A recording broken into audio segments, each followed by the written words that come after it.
warahmatullahi wabarakatuh. Perkenalkan, nama saya Mutiah Nurjana dengan NIM 202111144 dari kelas HES 3D.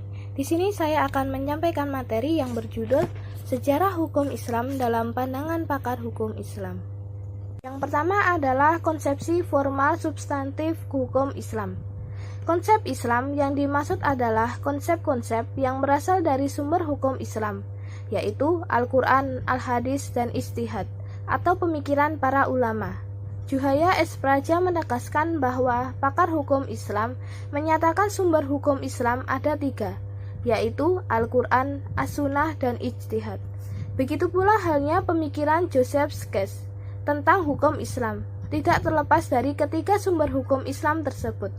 Secara ringkas, inti pemikirannya adalah bahwa konsep hukum-hukum Islam dibatasi ruang dan waktu, yakni hukum Islam sebelum periode Umayyah dengan karakteristik hukumnya yang bersifat normatif sebagai hukum suci, dan pembatasan hukum Islam pada akhir pemerintahan Umayyah yang bersifat teknis dalam tataran hukum positif. Menurut konsepsi Islam, pembahasan hukum Islam tidak terlepas dari terminologi fikih dan syariah.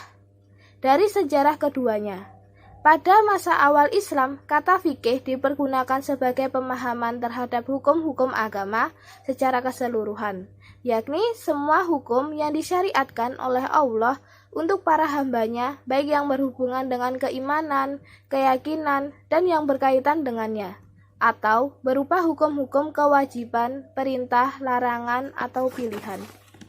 Senada juga diungkapkan oleh Juhaya S. Praja bahwa penggunaan istilah fikih pada awalnya mencakup hukum-hukum agama secara keseluruhan, baik hukum-hukum yang berkenaan dengan keyakinan atau aqaid maupun yang berkenaan dengan hukum praktis atau amaliyah dan akhlak.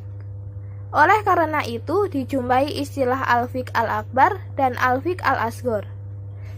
Dengan demikian, istilah fiqh memiliki makna yang sangat luas, yaitu mencakup semua hukum-hukum yang berkenaan dengan masalah-masalah akidah, akhlak, ibadah, maupun muamalah. Hal ini ditunjukkan dalam Al-Quran Surat At-Taubah ayat 122. Abu Hanifah, salah seorang imam mazhab yang 4, mendefinisikan fikih sebagai pengetahuan tentang hak-hak dan kewajiban manusia. Setelah melalui masa-masa perkembangan formatifnya, pada abad kedua Hijriyah, istilah fikih kemudian mengalami pergeseran dan pembatasan, sehingga terfokus pada masalah-masalah hukum saja. Sejak saat itulah berkembang istilah fikih menurut ahli usul dan ahli fikih atau fuqaha. Menurut para fuqaha, dapat diringkas bahwa istilah fikih mengandung 2 pengertian, yaitu yang pertama adalah fikih adalah memelihara masalah-masalah hukum syara yang praktis atau berkaitan dengan perbuatan yang diambil dari Al-Quran dan As-Sunnah. Yang kedua adalah fikih adalah kumpulan hukum syara. Para fuqaha, bila dibandingkan antara pengertian syariah dengan fikih, keduanya mengandung hubungan umum dan khusus. Persamaannya, keduanya membahas hukum-hukum yang datang dari Al-Quran dan As-Sunnah. Sedangkan perbedaannya, fikih hanya membahas hukum-hukum ijtihadiyah dan yang berhubungan dengannya. Sementara syariah, di samping membahas hukum-hukum ijtihadiyah, i'tiqadiyah, dan akhlakiyah, pemikiran Syaz secara esensi tampak berbeda. Syaz memfokuskan hukum pada pengertian bahwa hukum sebagai kesatuan norma yang mengikat manusia. Hukum Islam yang dimaksud oleh Syaz baik pada masa Nabi hingga masa Umayyah lebih mengacu pada praktik hukum yang timbul di masyarakat. Juhaya S. Praja berpandangan bahwa membahas fikih tidak terlepas dari 2 dimensi, yakni dimensi ilahiyah dan dimensi insaniyah. Dimensi ilahiyah karena diyakini sebagai ajaran yang bersumber dari Yang Maha Suci, Maha Sempurna, dan Maha Benar. Dalam dimensi ini, hukum Islam diyakini oleh umat Islam sebagai ajaran suci karena bersumber dari Yang Maha Suci dan sakralitasnya senantiasa dijaga. Sedangkan dimensi insaniyah, dalam dimensi ini, hukum Islam merupakan upaya manusia secara sungguh-sungguh untuk memahami ajaran yang dinilai suci dengan melakukan dua pendekatan, yaitu pendekatan kebahasaan dan pendekatan maqasid. Dimensi ini, hukum Islam dipahami sebagai produk pemikiran yang dilakukan dengan berbagai pendekatan yang dikenal dengan sebutan ijtihad. Pendapat di atas, Rahmat Jantika mengungkapkan pembicaraan syariat Islam mencakup ruang lingkup yang bersifat menyeluruh, baik berdimensi nilai-nilai ilahi, nilai-nilai robani, dan nilai-nilai insani. Dengan demikian, sejalan dengan pendapat-pendapat di atas, tampaknya terjadi mata rantai antara fikih dengan syariah.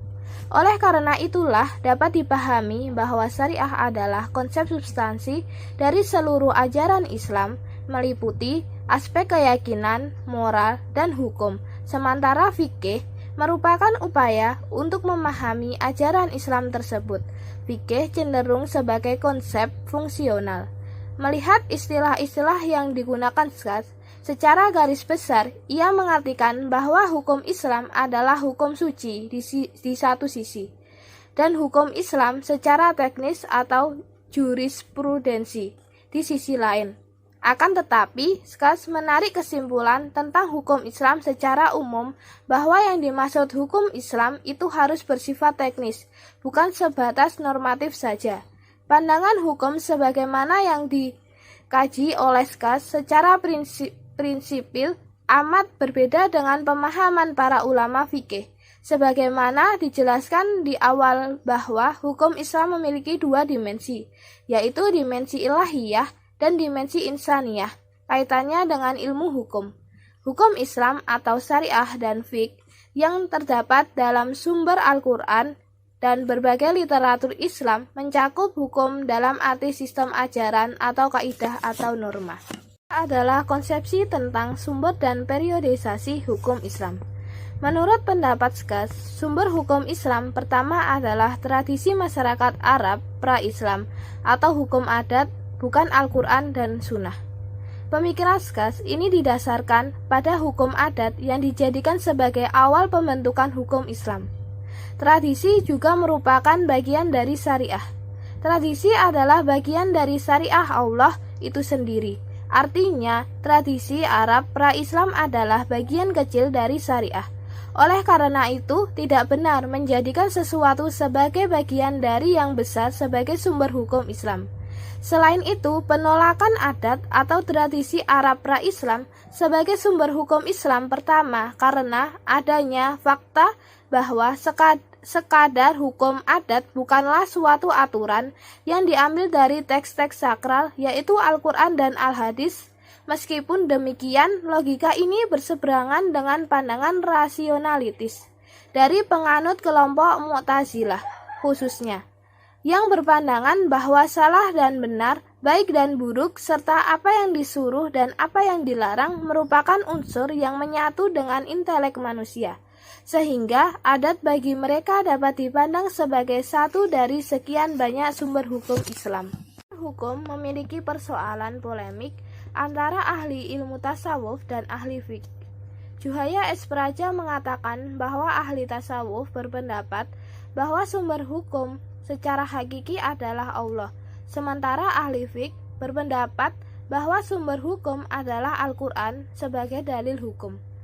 Kritik dari pendapat Skas bahwa periode hukum Islam dimulai pada awal abad ke-11 Hijriah, terutama pada masa akhir pemerintahan Umayyah.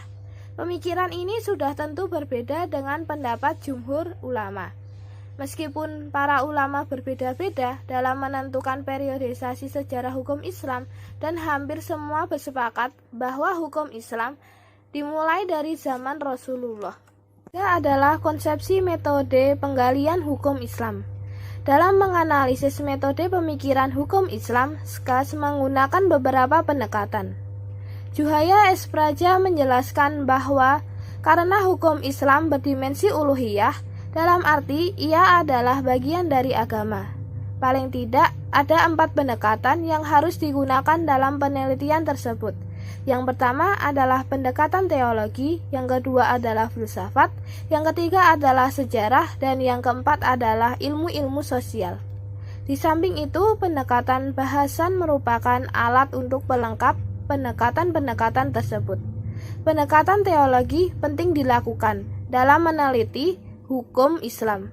Didasarkan bahwa teologi bukan hanya mencoba menjelaskan bagaimana sesungguhnya pria dan wanita berbicara tentang Tuhan atau pembahasan Tuhan semata. Teologi meneliti aturan-aturan yang mengatur, membedakan bentuk-bentuk ekspresi yang lebih baik dan ekspresi yang buruk, dan mencari definisi yang seimbang, suatu kegiatan yang dicurahkan pada dunia ini. Suatu refleksi ketuhanan, menentukan secara jelas mungkin arti dan implikasi makna-makna yang terkandung dalam hukumnya. Tentang filsafat telah dijelaskan Juhaya S. Praja, bahwa filsafat mempunyai tugas utama, yaitu yang pertama adalah mempertanyakan kembali paradigma-paradigma ilmu yang telah mapan. Yang kedua adalah tugas konstruktif, yakni menjawab masalah-masalah yang tidak dapat terpisahkan oleh ilmu, bahkan menyatukan kembali ilmu-ilmu yang telah berjalan sendiri-sendiri, seolah-olah tidak ada keterkaitan antara satu ilmu dengan ilmu lainnya. Filsafat hukum Islam terhadap penelitian hukum Islam adalah menjelaskan dan memberikan pengetahuan hukum Islam secara utuh kepada yang mengkajinya. Metode atau pendekatan yang digunakan oleh Skas adalah metode sosiologi hukum. Menurut analisis penulis, ia persis menggunakan metode sosiologi hukum Max Weber terlihat dari teori perbedaan hukum. Metode sejarah masuk dalam mazhab sejarah dan kebudayaan sebagai mata rantai sebagai sosiologi hukum lahir. Selain itu, bila dituntut ke belakang, tampaknya pemikiran Skas dipengaruhi oleh Frederick Karl von Savigny 1779 sampai 1861, yaitu merupakan tokoh terkemuka mazhab sejarah. Sedangkan pendapat dari Sujono Sukanto bahwa kelemahan pokok dari mazhab sejarah terletak pada konsepnya mengenai kesadaran hukum yang sangat abstrak. Sependapat dengan Sujono dengan redaksi berbeda. Juhaya S. Praja mengatakan bahwa pendekatan sejarah memang penting dalam menggali fakta dan nilai yang hidup di masyarakat. Akan tetapi pada akhirnya sejarah harus berbicara fakta yang dengan sendirinya nilai-nilai menjadi terabaikan. S. Praja mengatakan bahwa pendekatan sejarah memang penting dalam menggali fakta dan nilai yang hidup di masyarakat. Akan tetapi pada akhirnya sejarah harus berbicara fakta yang dengan sendirinya nilai-nilai menjadi terabaikan. Meskipun demikian, diakui bahwa pendekatan sejarah penting dilakukan untuk mengetahui latar belakang dikeluarkannya hukum tersebut. Oleh karena itu, menurut analisis penulis, memahami hukum Islam tidak hanya bisa didekati dengan 2 pendekatan, yakni pendekatan sejarah dan ilmu-ilmu sosial. Dalam hal ini sosiologi hukum, tetapi perlu pendekatan yang komprehensif yang melibatkan semua pendekatan seperti pendekatan teologi, filsafat, sejarah, dan ilmu-ilmu sosial. Di samping secara spesifik didekati pula dengan 2 pendekatan bahasa dan mahosid syariah. Penjelasan dari saya, kurang lebihnya mohon maaf. Wassalamualaikum warahmatullahi wabarakatuh.